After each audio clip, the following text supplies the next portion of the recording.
నల్గొండలో బీఆర్ఎస్ నేతల press meet.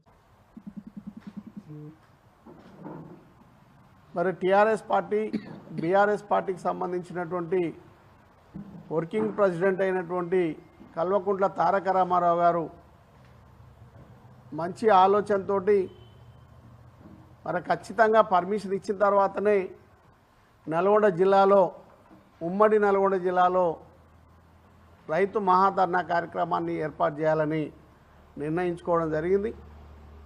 మరి 21వ తారీఖు నుంచి మీరు చూస్తూ ఉన్నారు ఈ నల్గొండ జిల్లాలో జరుగుతున్నటువంటి పరిణామాలన్నీ కూడా.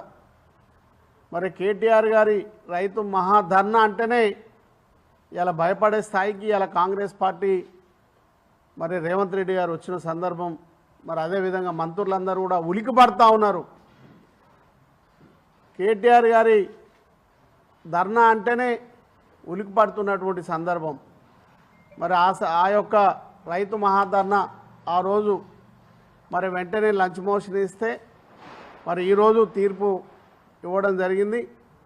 రేపు 28వ తారీఖు 11 గంటల నుంచి 2 గంటల వరకు క్లాక్ టవర్ సెంటర్లో మహాధర్నా కార్యక్రమాన్ని నిర్వహించవచ్చని హైకోర్టు ఉత్తర్వులు ఇవ్వడం జరిగింది.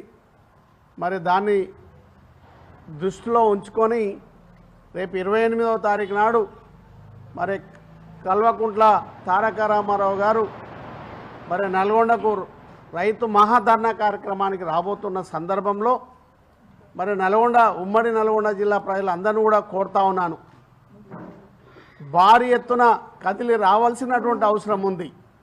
కాంగ్రెస్ పార్టీ కళ్ళబొల్లి మాటలు, అబద్ధపు హామీలు, మరి ఇచ్చినటువంటి ఎగవేత కార్యక్రమాలని ఎవరైతే బెనిఫిషియర్స్ రాకుండా ఇబ్బంది పడుతున్నారో వాళ్ళందరూ కూడా కథం దొక్కాల్సినటువంటి అవసరం ఉంది.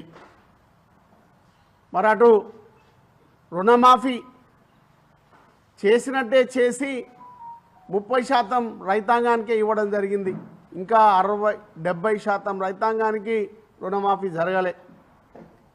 మరి అదేవిధంగా పెట్టుబడి సాయం మరి ఆనాడు కేసీఆర్ గారు ఇస్తున్నటువంటి ఎకరానికి 10,000 రూపాయలు 2 సందర్భాలలో ఇస్తున్నటువంటి సందర్భాన్ని మరి ఆ రోజు కాంగ్రెస్ అబద్ధపు మాటలు, మరి కాంగ్రెస్ పార్టీ డిసెంబర్ 3 తర్వాత అధికారంలోకి వస్తే